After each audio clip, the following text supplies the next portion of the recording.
Next వచ్చేసి fourth వచ్చేసి bird ringing study project.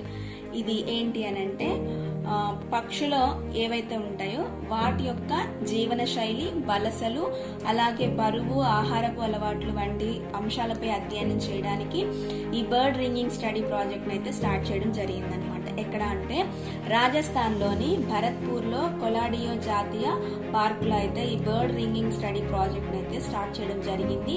ఎన్ని సంవత్సరాల తర్వాత అనంటే 35 సంవత్సరాల తర్వాత మళ్ళీ స్టార్ట్ చేయడం జరిగింది అనమాట.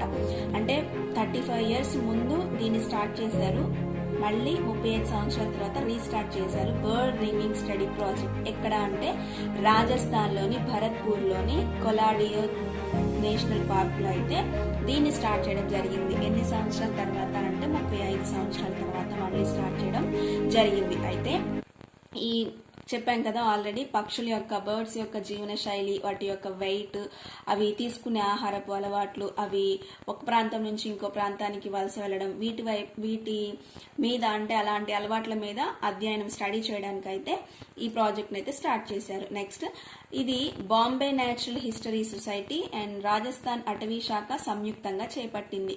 ఈ రాజస్థాన్ లోని భరత్పూర్ లో ఉన్నటువంటి కొలాడియో నేషనల్ పార్క్ లో ఇది స్టార్ట్ చేశారు కదా ఈ స్టడీ ప్రాజెక్ట్ ని. సో దీన్ని ఎవరెవరు చేపట్టారు అంటే Bombay natural history society and Rajasthan అటవీ శాఖ సంయుక్తంగా చేపట్టింది. అలాగే కొలాడియో డైరెక్టర్ వచ్చేసి అంటే ఈ నేషనల్ పార్క్ యొక్క డైరెక్టర్ వచ్చేసి మానస్ సింగ్. నెక్స్ట్ వచ్చేసి బర్డ్ మ్యాన్ ఆఫ్ ఇండియా అయితే సలీం అలీ గారు, మన అందరికీ తెలుసు. నెక్స్ట్ పక్షుల అధ్యయనం వచ్చేసి ఆర్నిథాలజీ. రాజస్థాన్ లో ఉంది కాబట్టి ఈ నేషనల్ పార్కు, సో దానికి సంబంధించి రాజస్థాన్ సీఎం వచ్చేసి భజన్ లాల్ శర్మ గారు, గవర్నర్ వచ్చేసి హరిబాబు కిషన్ రావు గారు, రాజధాని వచ్చేసి జైపూర్, అసెంబ్లీ స్థానాలు వచ్చేసి 200.